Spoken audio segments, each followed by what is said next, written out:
The Fountain of Youth, a mythic mirage or the key to eternal youth. In the annals of history, there exists a timeless legend, a quest that has tantalized explorers, alchemists, and dreamers for centuries, the Fountain of Youth. But is it merely a myth, a chimera, or a tangible reality that promises eternal youth? Join us on this journey as we uncover the origins, explore the search, and weigh the scientific truth behind the legend of the Fountain of Youth. To understand the legend, we must first venture into the realms of myth and folklore. Our story begins in the ancient texts and tales of various civilizations. The Greeks spoke of ambrosia, the nectar of the gods, while the Indian scriptures mentioned amrita, a similar elixir of immortality. Across the Atlantic, indigenous peoples in the Americas shared stories of enchanted springs with rejuvenating powers. The legend of the Fountain of Youth ignited the age of exploration. European adventurers, like Ponce de Leon, combed the New World in search of this elusive source of everlasting youth. In 1513, Ponce de Leon landed in Florida, believing he had discovered the fountain. But his quest remained unfulfilled, and the fountain remained elusive. Fast forward to modern times, and the fountain's myth has encountered the scrutiny of science. Is there any scientific basis for rejuvenation? Experts in the field of gerontology and regenerative medicine have made incredible strides in understanding the aging process, but the Fountain of Youth as a literal source remains elusive. Despite the skepticism, the quest for eternal youth persists. Today, innovative technologies like stem cell therapy and genetic research offer glimmers of hope in delaying aging. Yet we must also confront ethical questions. Should we strive for immortality, and at what cost? So, is the Fountain of Youth a mere myth, a whimsical fantasy woven into the fabric of history? Or is it a reality waiting for us to unlock its secrets? As we journeyed through myths, explored historical quests, and ventured into scientific frontiers, one thing remains clear: the Fountain of Youth, whether as a source of eternal life or a symbol of human aspiration, will continue to captivate our imaginations for generations to come. Once upon a time, in the heart of ancient Russia, nestled deep within the impenetrable forests, there lived a reclusive mystic named Ludmila. She was renowned for her enigmatic powers and her intimate connection with the mystical forces that coursed through the land. But what set her apart was an ancient amber ring, a family heirloom said to hold unimaginable power. Ludmila's abilities had always been a source of fascination and fear among the villagers. They whispered tales of her performing miraculous feats and predicting the future. Yet, despite their apprehensions, they came to her in their moments of need, seeking her wisdom and guidance. One crisp winter's evening, as the moon hung low in the sky and the snow-covered forest glistened like a sea of diamonds, a desperate villager named Ivan approached Ludmila's cottage.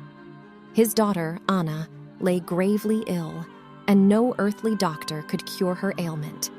Ludmila agreed to help Ivan, but requested a unique payment: an emerald from the heart of the treacherous Whispering Woods, a place where few dared to venture.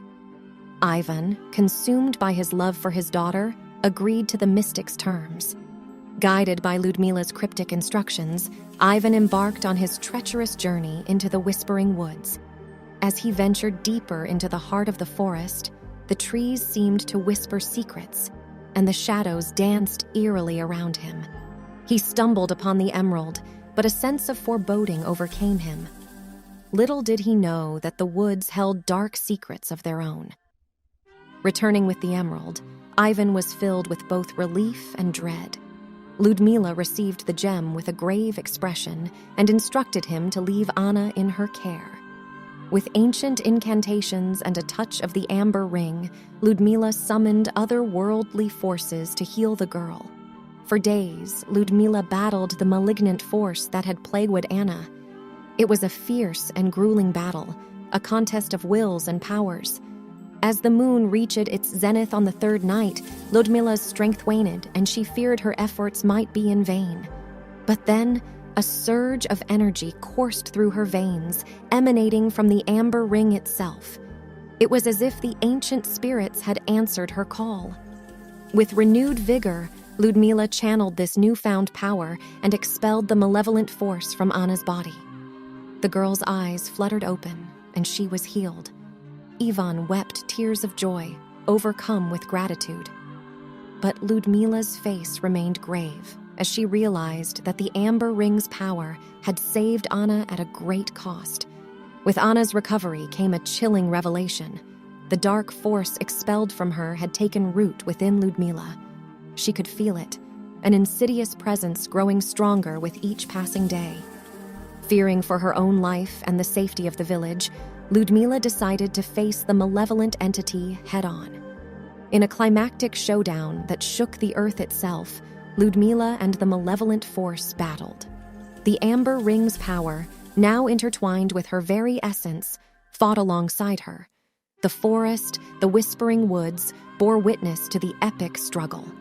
Finally, with a blinding burst of light, Ludmila expelled the malevolent force from herself and sealed it within the amber ring. It was a sacrifice, a choice to imprison the darkness within the ring, which she knew could never be worn again. Ludmila returned to the village, weary but victorious. She had saved her own life and that of her beloved people, but the amber ring was forever tainted by the malevolent force it now contained. In the years that followed, Ludmila lived a peaceful life, sharing her wisdom with the villagers and guarding the amber ring's dark secret. The villagers came to understand that mystic powers were both a gift and a burden, and that true heroism often required great sacrifice. And so the legend of Ludmila, the enigmatic mystic of ancient Russia, and the tale of the enchanted amber ring were whispered through generations, a reminder of the enduring power of courage and the allure of the mystic world that lies hidden within our own. In the celestial realm of Mount Olympus, the gods of ancient Rome lived in splendor. Among them was Mars, the god of war, known for his fierce temperament and unyielding power. However, Mars was not content. He yearned for something more than eternal battles and the adulation of mortals. He longed to experience the human world and its emotions. One fateful day, he devised a plan. Mars descended to Earth, leaving behind his divine status and powers, taking on the guise of a mortal named Marcus.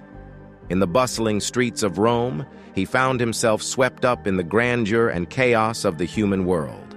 As Marcus, he befriended a group of gladiators, skilled warriors who fought for their freedom in the Colosseum. He trained with them, learned their struggles, and felt the warmth of camaraderie. In a twist of fate, Marcus found himself falling in love with a courageous gladiatrix named Livia. Their love was forbidden, for she belonged to another gladiator. One day, a powerful sorceress, Juno, discovered Mars's true identity. She had long resented him for leaving Olympus, and now sought to punish him. Juno cast a spell that drained Marcus of his strength, leaving him vulnerable and mortal. Mars was trapped in the human world, unable to return to Olympus. Desperate to save him, Livy embarked on a perilous journey to seek the guidance of the Oracle of Delphi. The oracle revealed that the only way to restore Mars's divine status was to prove his worth by defeating Juno in a battle of wits and strength. With newfound determination, Livia, Marcus's gladiator friends, and Mars himself, who was slowly regaining his divine essence, confronted Juno in a titanic clash. Their combined strength, love, and resilience proved stronger than any sorcery. In the epic battle that followed, Mars outwitted Juno, using his newfound knowledge of the human world and the power of love to overcome her. With a final surge of strength, Mars banished Juno from the mortal realm and ascended back to Mount Olympus as the god of war. Mars's return brought joy and celebration among the gods. He had learned the value of love, sacrifice, and the human spirit during his time as Marcus. With newfound wisdom, Mars became not just a god of war, but also a protector of love, justice, and the indomitable human spirit. As for Livia and Marcus, their love story became a legendary tale, celebrated for centuries in the heart of Rome. The gods of Olympus watched over them, ensuring that their love remained unbreakable for all eternity. And so, the story of Mars's journey from the heavens to the human world, his transformation into a mortal, and his triumphant return to divinity became a cherished legend, reminding all that even the mightiest of gods could find redemption and love in the world of mortals. In a time when the seas were turbulent and the skies echoed with thunder, there lived a daring Viking named Sigurd. With fiery red hair and a reputation for fearlessness, Sigurd was the undisputed champion of his coastal village. But he was also known for his insatiable thirst for adventure.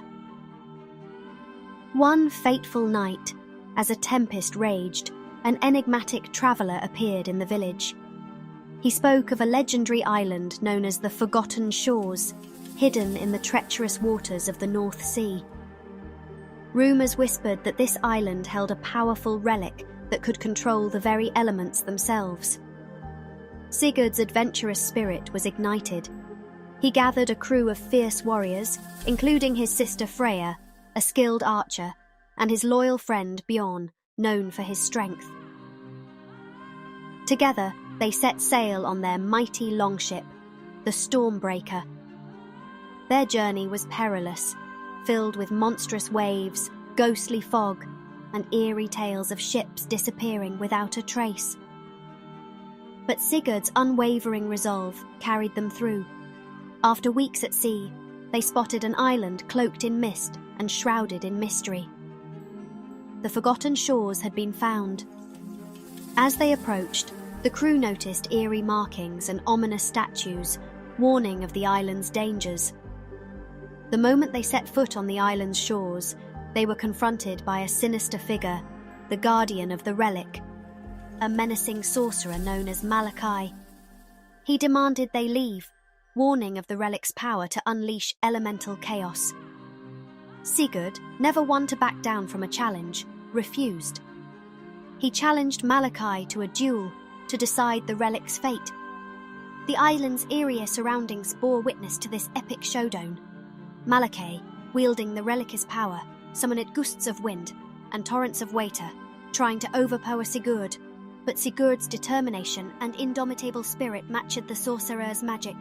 He summoned lightning from the stormy sky, creating a dazzling clash of elemental forces. The battle raged on, shaking the very foundations of the Forgotten Shores. Freya's arrows struck true, weakening Malachi's defences, while Bjorn's immense strength helped Sigurd withstand the relentless onslaught. In the end, Sigurd's unwavering will and the combined efforts of his crew proved too much for Malachi. With a final surge of power, Sigurd disarmed the sorcerer, and the relic tumbled from his grasp. As the relic touched the ground, it unleashed a brilliant burst of energy, lighting up the dark island. It was then that Sigurd realized the relic's true purpose, not to bring chaos, but to protect the island and its secrets. With the relic in their possession, Sigurd and his crew returned to their village as heroes, having not only secured a powerful artifact, but also uncovered the true purpose of the Forgotten Shores. They shared tales of their adventure and the epic duel that had taken place on the enigmatic island. The legend of Sigurd's duel on the Forgotten Shores lived on, reminding the Vikings that sometimes, to discover the truth and protect what matters most, one must face the greatest challenges with unwavering courage and unbreakable bonds. In the heart of a dense, uncharted jungle lay a hidden treasure, the Forgotten Temple. It was a place of immense power, said to contain a relic that could shape the destiny of entire civilizations. But to reach it, one had to navigate a labyrinth of dangers, both natural and supernatural. Long ago, when empires rose and fell like the tides, a group of ancient warriors known as the Temple Guardians was entrusted with the sacred duty of protecting this enigmatic place. These warriors hailed from different lands and cultures, bound by a shared commitment to safeguard the temple from those who sought to misuse its power. Among them was Kael, a master archer from a distant kingdom, Lyra, a cunning swordswoman known for her agility, Rorik, a towering brute whose strength was unmatched, and Saria, a mystic with a deep connection to the temple's secrets. One day, a powerful warlord named Malik, driven by a lust for power and dominion, learned of the temple's existence. Malik assembled an army of ruthless mercenaries and set forth to claim the temple's power for himself.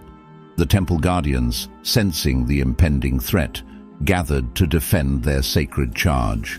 With their unique skills and unbreakable resolve, they were determined to thwart Malik's ambitions. The journey to the Forgotten Temple was perilous. They crossed treacherous rivers, navigated through dense jungles, and faced deadly traps left by ancient civilizations to deter intruders. Yet, the Temple Guardians pressed on, driven by their sacred duty and the knowledge that failure would mean untold suffering for their lands. As they reached the temple's entrance, Malik's forces descended upon them like a storm. The battle was fierce, swords clashing, arrows flying, and the ground trembling under the might of Rorik. But the Guardians held their ground, their unity and determination unmatched. At the temple's heart, Saria unlocked its ancient mysteries. She chanted incantations that activated the temple's defenses, causing the very jungle to rise against Malik's army. Vines ensnared soldiers, animals turned against their masters, and the earth itself shook with fury. In the midst of the chaos, Kael fired his arrows with unerring precision, taking down Malik's commanders one by one. Lyra danced through the battlefield, her sword a blur of deadly grace. Rorik, a juggernaut of destruction, smashed through enemy lines. Finally, Malik himself faced the Guardians in a climactic showdown. He was a formidable adversary, but the Guardians fought not only with their strength, but with the deep conviction that their cause was just. In the end, it was Lyra who stood victorious over Malik, her sword at his throat. He begged for mercy, but the Guardians were unwavering. They could not allow the temple's power to fall into the wrong hands. With Malik defeated and the temple's defenses secure, the Guardians returned to their respective lands, knowing that they had upheld their sacred duty. The Forgotten Temple remained hidden, its power safeguarded by those who understood the importance of protecting it from the hands of the greedy and power-hungry. The Temple Guardians' legend endured through the ages, a symbol of courage, unity, and the eternal struggle to protect that which is sacred and valuable to all of humanity. Once upon a time, in a small coastal village nestled among the fjords of ancient Scandinavia, there lived a young and fearless Viking named Erik. Erik was known throughout the village for his incredible strength, unwavering courage, and insatiable curiosity. But he was also known for his obsession with legends and myths. One particularly chilly evening, as the village gathered around a roaring fire, Erik heard the elderly storyteller, Olaf, spin a tale about a mythical island hidden in the midst of the tempestuous North Sea. It was said that this island, known as the Unseen Isle, was home to treasures beyond imagination and guarded by mysterious, otherworldly creatures. Erik was spellbound. He decided that he would set sail to find the Unseen Isle and claim its riches for his village. Gathering a small group of equally adventurous Vikings, including his loyal friend Astrid, they set sail on a sturdy longship named the Dragon's Roar. Their journey was not without its perils. They faced fierce storms, monstrous sea serpents, and treacherous whirlpools. But Erik's determination and the crew's unwavering trust in their leader kept them going. Weeks turned into months, and the crew grew teary and disheartened. Just when hope was dwindling, they spotted an eerie, faint glow on the horizon. It was the unseen Isi, shrouded in an otherworldly mist. The legends were true. As they approached the island, they encountered its strange guardians, ethereal beings made of light who spoke a language unknown to man. Erik, with the help of Astrid, who had a natural gift for languages, managed to communicate their peaceful intentions. The beings, known as the Luminara, welcomed them to the island. The island was a paradise untouched by time. Its forests were lush with exotic fruits, and its mountains glittered with precious gems. The Luminara taught Erik and his crew the ways of the island, sharing their wisdom and the secrets of their treasures. However, Erik soon realized that the greatest treasure of all was not the gold or jewels, but the profound knowledge and peace the island offered. The Vikings decided to leave the island's riches untouched, not wanting to disrupt the harmony of this enchanted place. With heavy hearts, they bid farewell to the Luminara and set sail for home, carrying with them the wisdom and memories of the unseen isle. When they returned to their village, they shared their incredible journey and the lessons they had learned about the true value of treasures. Erik's village learned that the real treasures in life were not material possessions, but the knowledge, friendships, and experiences they had gained. Erik had not only discovered an island of riches, but had also found the true meaning of life's adventures. And so, the legend of Erik and the unseen Isla Livedon reminding the Vikings that sometimes the greatest treasures were the ones that could not be seen with the eye but felt with the heart. Once upon a time, nestled deep in the heart of the American wilderness, there lived a tribe of Native Americans known as the Crimson Eagle Tribe. They were called so because of their deep connection to the majestic eagles that soared high above their tribal lands. The tribe's chief, a wise and respected man named Chief Redhawk, possessed a unique gift. He could communicate with these magnificent birds, and they, in turn, helped the tribe in ways that no one else could understand. The Crimson Eagle Tribe was known far and wide for their peaceful ways, their intricate beadwork, and their ability to forge strong bonds with the animals of the forest. They believed in the harmony of all living things and practiced a deep reverence for nature, but their peaceful existence was about to be tested. One fateful day, as Chief Redhawk was meditating by the tranquil river that ran through their land, he had a vision. In this vision, he saw a great storm approaching, a storm that would bring with it danger and turmoil to his people. He knew he had to act swiftly to protect his tribe. Chief Redhawk summoned his most trusted warriors and explained the vision he had received. Together, they decided to embark on a journey to seek the guidance of the ancient spirits of the mountains. These spirits were said to possess the wisdom of ages and could help them decipher the meaning of the vision. Their journey was treacherous, leading them through dense forests, across raging rivers, and up steep mountain paths. Along the way, they encountered wild animals and faced the harsh elements. But their determination and belief in their chief's vision kept them going. After weeks of travel, they finally reached the sacred mountain. There, they performed a ritual to summon the spirits. As the sun dipped below the horizon, the spirits appeared in the form of shimmering lights dancing on the mountain peaks. Chief Redhawk spoke of his vision and asked for guidance. The spirits, in their ethereal voices, revealed that a rival tribe, the Shadow Wolf tribe, had been influenced by outsiders who sought to exploit the land for its resources. This threat was the approaching storm, and if the Crimson Eagle tribe didn't act swiftly, their peaceful way of life would be in grave danger.